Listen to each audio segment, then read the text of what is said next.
not going to give him that. Like, I didn't get to go to a wedding. You know. Y'all ready? Yeah. All right. Excited to get back to work today. Last road game of the year. You know, we got an opportunity to go undefeated on the road this season, which would be an incredible feat any season. So, got a lot of respect for Tony Elliott. He's a good friend in the business. He does everything the right way. You know, their defense is really solid. I mean, I think Sanker's as good a safety as you're going to see in our league, and they're long, they're athletic, and they run and play hard. And I think that's always the number one characteristic of a good defense is they play extremely hard and they run to the football and they don't stop. And then on offense, I mean, Calandry has been really good this year. So, you know, he's a guy that worries you because he can throw it, he can run it, he can extend plays, and I think they got some wideouts that are really good on the outside. So excited about the opportunity, and we got our hands full. Is there anything that stood out on rewatch from the BC game? Anything that maybe you didn't see initially? You know, not really. Like I said, I think we played pretty good. I mean, I know defensively our guys are a little disappointed. And, you know, in the first half we stopped the run. We gave up the 2 long yards, the 3rd and 20 and the 2nd and goal from the 19 calls. That, you know, if we make those plays, it may feel different. And then, you know, in the second half, they were able to kind of control the ball and lean on us a little bit. Offensively, we didn't put the game away when we were up 10 and we had a chance to. But, you know, like I said, I think after the game, I do think we played our best in the tightest moments. Defense getting the interception before half, offense going and scoring. When they took the lead, they only had it for like 2 minutes, and we went right down and scored. And so it was kind of one of those games we were kind of in control the whole game. We just never kind of put the game away. And again, I think it's a good football team. I mean, went on the road, almost beat Missouri, had them down. Beat Michigan State. We're beating Louisville by 3 scores in the second half. Like, that's a good football team. So we beat a good football team, and again, that's just kind of how you expect a lot of conference games to go. So looking back at it, sure, there's some things we could have done different here or there, but I thought our guys played hard. Thought they played together, and I thought, like I said, when the game was quote on the line, they acted like they had been there before. You're on the verge of clinching a spot in the ACC title game. Are you able to take in the magnitude of that moment and what you've been able to accomplish? No, this year? can't let ourselves go there. You know, we got 2 games left. The job's not done. We all understand what's in front of us and what opportunities we have, but you know, if you sit around and think about that too long, you won't stay present. So we have put ourselves in this position. It's what we wanted to do. We talked about before the season. We wanted to prove we belong and try to put ourselves in position in November to be playing for something, and we are. So that part's, you know, accomplished. Now we got to go finish. We got to go finish the deal, and we get an opportunity to do that Saturday. So trying to stay focused on that. I know something big for you guys really this season was finding the consistency along the offensive line, and then you have something like this past weekend where Savion goes out, Andrew comes in, he slots right in. Can you talk about, you know, Yeah. you want to have the consistency, but then the guy just slots right in? Yeah, I think we settled on good consistency. We've stayed pretty healthy. You know, I think Guerin, as always, he's done it every year. It just does a great job of settling those guys in and getting better as the year goes on and having depth. You know, we talked about it our first year here. We talked about it last year, and even this year at times when J.O.'s had to go out and either Ben Sparks or Nate Anderson's had to pop in for Logan Parr or whatever. Those guys have done good. And then, yeah, I'm really proud of Andrew Chamblee. I mean, you know, played a little bit early in the season, hadn't played as much lately. Savion had kind of been playing well, and, man, we put him in. He played the whole second half, and we really didn't skip a beat. So really proud of him, and I think that's the depth that's key that we knew going into the season, and it'll be key down the stretch as well. Oh, well, hey, man, welcome back. Glad to have you. Oh, is there? Yeah. Stick to a schedule 10 minutes early. Yeah, well, we're not patient around here. We know huddle. Go fast. Yeah. Anyway, so, yeah, I was really proud of Andrew. With the road success this year, is the strategy different when you are preparing for a road game versus a home game at all? Not really. I mean, you know, you take into the account if the environment's one where the noise is going to be an issue with your snap count and those kind of things. But for the most part, like, we just prepare the same way. We prepare for the opponent we're playing and to play our style of football and what we think we have to do to win. We don't talk about it too much, you know. Early on when I was here, first couple of years, and even at times earlier this year, you know, we just talk about how we love going on the road. We want to have a mentality that relishes the opportunity to go into a stadium where, you know, now our fans have traveled pretty good this year, but for the most part, everyone's against you. It's a hostile environment. think Louisville in the second half when they came back and tied it and it got loud on third down and all that. Like, if you're a competitor, you have to rise to those moments and love it. And, like, that has to be something that you live for instead of something you shrink in. And so I don't know if that's helped, that we just kind of take the mentality of, like, hey, we love going on the road. Like, that's fun. Like, we get to get on a plane. American Airlines takes great care of us. We fly there, right, hang out in a hotel like we do, like, the night before a home game. So the routine isn't really any different other than we're not playing here.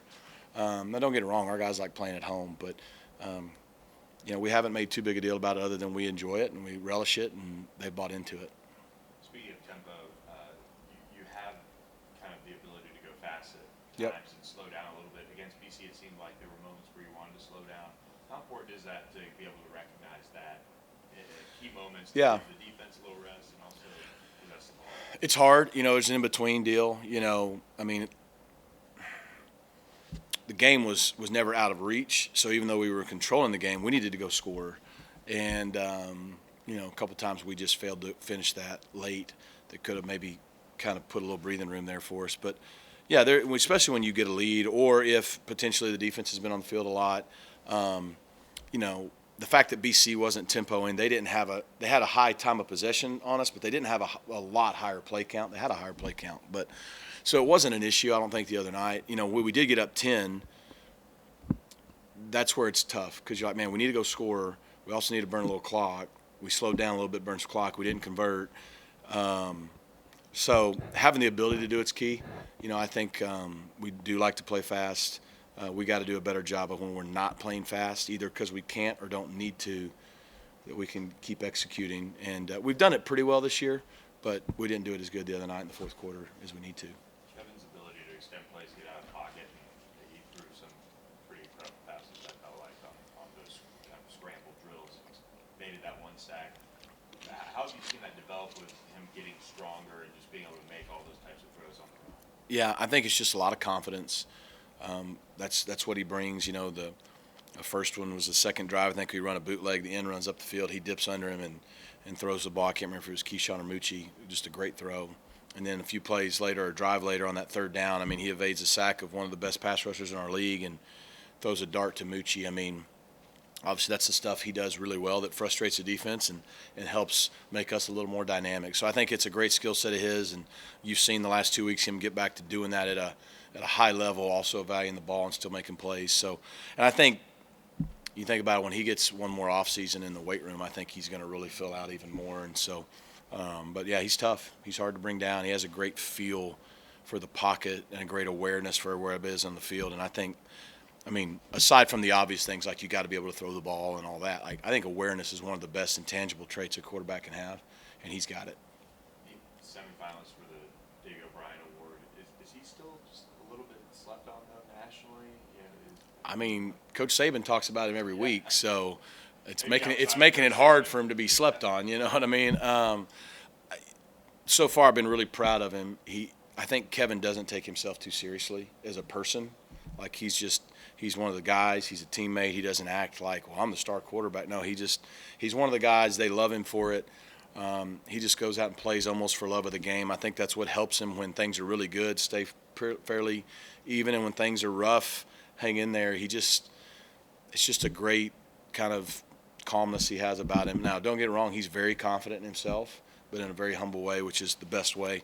So I'm not worried about being slept on and all that. Look, because we rotated the first 3 games of the year, his stats are going to look different. He's probably 500 yards passing less than he would have been, and his yards per game is not what it would have been.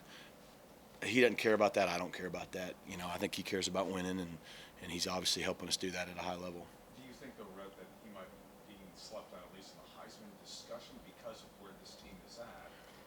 It is the sole first possession of first place in the big conference. And so, Yeah. based on what he's done and how he's won some grinding games, even though he overcame the performance at 2. Yeah. He's performed as good as anybody else in the country, I think, in these last 7 games. All that stuff comes. Our job's not done. We got to win. We got to continue to win. I think he's played great. I think he's starting to get recognized. I think the more we win or the more he plays well throughout this year and even into next year, those things are going to happen. and I just don't get caught up too much on it. There's just so much going on. The people that vote on those things and pick those things, half of them just look at stat lines. And like I said, his stat line's good, but it's not dominant because, again, he didn't start the first 3 games and some other things. So sometimes people, they can't watch everything. I think the people that have watched him, they know, whether it's Louis Riddick or Coach Saban, like you see the way they talk about it from a intelligent football standpoint. So I think he knows that the more the team wins, all individual goals flow through the team.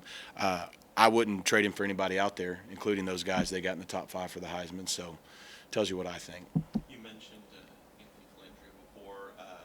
What have you also seen from Musket? How much do you anticipate him playing? And how much? It's a good question. I mean, they both can extend plays and run and throw. So Calandria's been the guy all year. I know they made a change at halftime the other day because they were down and had some turnover issues. So I don't know what they're going to do. We got to be ready for whoever they play. I think it would be hard to think that they're sitting here 5-5 with 2 games left, a chance to win, go to a bowl, and all that. And a guy who's been really good for them all year is not going to play. That's who I would expect to play, but I'm not in their locker room, and so we may see both of them. We may see one of them, but we got to be prepared for whatever they throw out there. But I mean, I would expect Calandria to be out there on the first snap. My guess. Why do you think Kevin was so under-recruited out of high school? Good question. I don't know. South Oak Cliff kind of was busting on the scene about that time in terms of, Coach Todd had gotten there and they started winning. And so it's like us right now. Like we're first year in the league. We're 6-0. We're 9-1.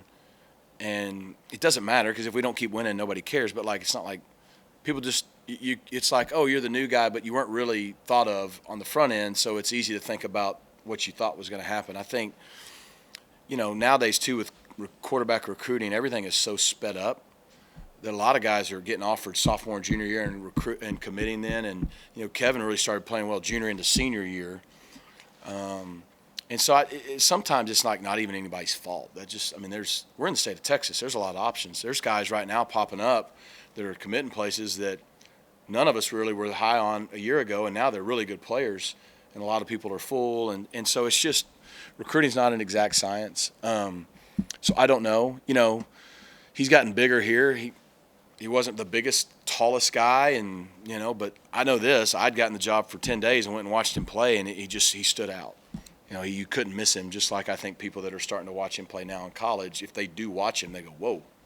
And so it's another good lesson, though, for kids or players out there being recruited that maybe want something. It's not how many offers you get. It's about getting the right offer. And fortunately for us and him, it was the right offer. How do you, with the transfer portal coming up, how do you approach it from anybody who maybe will have conversations, but also this is that time of year that you start having conversations with the guys that you want to keep in the collectives and all that stuff to go along with that to make sure you're aligned going into December 9th before it's here? Yes. We're the only sport that has free agency before the sport's over. So it's kind of crazy. But, we're sitting here with 2 regular season games left trying to compete to earn our chance to go play for our conference championship and stay in the playoff race. And yet we're 3 weeks away from having to try to recruit the guys to return on our team and fill holes for guys that are going to be leaving. And that's a lot. It's just a lot all at once. And so it's really unfair to these kids, too, if I'm being honest. Put yourself in the juniors on our team's shoes. They're sitting here. We're 9-1. We're 6-0. We're competing for something awesome. This is why they come to college. This is why they come to SMU, to be in this position. They can't enjoy the moment fully because people are hitting them up. Other schools are hitting them up. It's happening all around the country. Agents are hitting them up, and family members are saying you should do this or you should do that. And they're kids. Let them focus on going to class and playing ball with this team. Let them. And so we talk about being present. We're trying to do that while they got all that going on. That's not fair to them, in my opinion. We're adults. We can handle the fact that, okay, well, we got to coach this team, recruit the next team. I get it. And it's like everything else. A lot of the things that have changed are good for the players, whether they have the opportunity to earn money or have freedom to choose where they want to play. That's all good, but how it happens sometimes wasn't maybe thought out well enough because, if I'm a junior right now, I've got to decide, do I stay in school, do I go pro? Do I stay at this school, do I go to another school? I got people wearing me out, and all the meanwhile, I wish I could just focus on my team and what we're keep competing for right now. So, but yeah, we're in full swing on all that stuff. Any injuries you've been up to? We got out of the game pretty clean. Smoke just had a bruised shin, so he's back. And Savion, he tweaked his knee. It wasn't severe. He was at practice today. He's going to be cleared to play. It's going to be how effective can he be. So obviously it was good to see Chambly play well. So Elijah Roberts was out there at the beginning of practice today. Expect him to be a full participant tomorrow. Who am I missing? Yeah, we got some unfortunate news late last week. We were pretty optimistic that Jake was going to miss a few weeks and be able to come back. And I think it was Wednesday of last week, Wednesday or Thursday, I can't remember which day. Kind of got a new exam and just it's not healing at the rate that we want it to. So it looks like at this point we're not going to get Jake back this year. And so it's really disappointing for him. Jake's one of our leaders. He's now his third year. He's poured everything into this program. Our first year was playing well, got hurt. Last year was our leading receiver. This year was our leading receiver before he got injured. So not having him and in there, if nothing else, just from a leadership standpoint and trust, but production standpoint, hurts us, but I know it hurts him and our guys. So we're disappointed for Jake, but it doesn't appear. I mean, I don't ever say never, depending on how long we play, because you could play into January, middle of January now. But it looks like it's just going to take a lot longer to heal than maybe we had all hoped. It's like this kind of joint right here, the SC joint where, your AC's up here, I believe. Well, I'm not a doctor. I may mess this up. But your SC joint's where kind of your collarbone and your sternum right around here meet. And it wasn't broken, but it was injured in a way that's a area of your chest that just kind of protects a lot of your vital organs. So you can't take a lot of risk with that. So I think we were hoping was more of like a contusion, sprain, whatever the words would be, and it was going to get better. It's just not healing at the rate it needs to. It wouldn't be safe to put him out there. Like, he could potentially play and be fine, but also potentially could be really bad. So, but the good news for him, I want to make sure, like, in a couple months, minimum, he'd be able to make a full recovery, which will give him a chance to work out for the scouts and try to go make a team in the NFL, which I know is important to him. So it's not career-ending. It's just not great for him coming back this year. Kind of unfortunate follow-up here that's not intended, but players faking injuries has kind of been a national conversation Yeah. this year. After the game on Saturday, Junior told us he thought he saw BC players faking injuries. What's kind of your perspective on the prevalence throughout college football, and do you see There's another conference that took a pretty hard line on it. I think that's what all the conferences are going to have to do. I'm not here to start accusing people of what they did and didn't do, because it is hard. It's hard. Officials can't do anything about it, because what if the guy really is injured? You know what I mean? You can't. That's tough.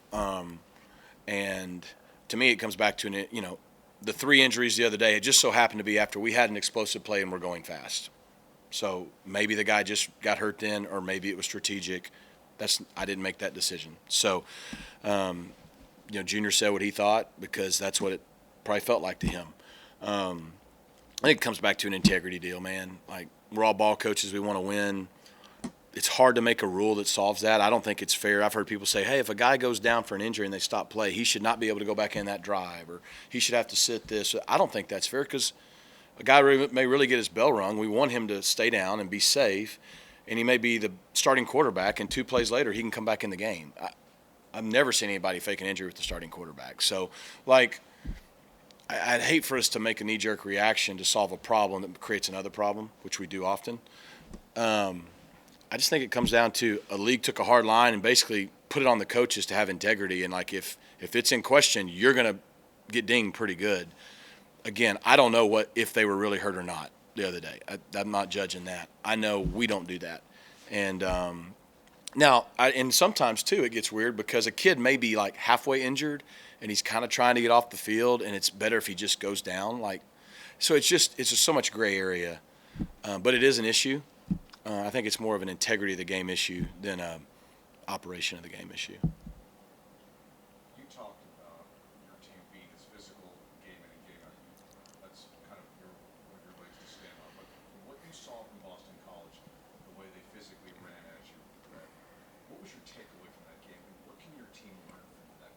Yeah. Well, I don't think they were more physical than us. I don't think that for 1 second. I do think in the second half, I mean, that's a massive O-line. It was a tough matchup for us because it doesn't matter how many people you put in the box. A back can hide behind that line and get 3 or 4 or 5, and you contain the run, but like just the sheer volume and mass of humans that are that big, it's just and candidly, nobody plays that way anymore. Like that's not modern football. Modern football is more like what we do, what Virginia does. Even in the NFL, very few people do that. Some do. So it kind of makes them an outlier in a positive way for them. And so if you don't get a negative play, or if you don't, when they do their play action, if they're able to dink and dunk like they didn't have a lot of explosive plays. They just had a lot of efficient plays, and it kept them on the field. And then when you take into account they were going to go for it on 4th down. They've kicked 2 field goals on the year. They don't kick field goals. And, they don't punt great, so they weren't going to punt a lot. Like if it was reasonable, he was going to – and so the play caller can call 3rd and 6 different than he ever would. So all those things go into account. I thought our guys were physical. I just thought they did a nice job executing. I think we only had 46 rushing yards in the first half for them, but in the second half they really got after it. And the quarterback got loose on one. So I don't think our guys feel like, man, we got physically overpowered like maybe we did a year ago. I think it's just, hey, we gotta bow up. We gotta maybe win a few more battles up front to get a negative play here or there, or fit the run a little bit better, And I think strategically we feel like maybe there's some things we could have done differently to put them in a better position in the second half to stop the run. So I still got a lot of confidence in our physicality. I think our guys have proven it over and over and over again. And I think it was a tough matchup. We hung in there and found a way to win. And but now we got to do it in the last 2 games of the year. We got to continue to bring that physicality when your body's tired and everybody's tired. Awesome. Appreciate you. Welcome back. Sorry we got done early and banter.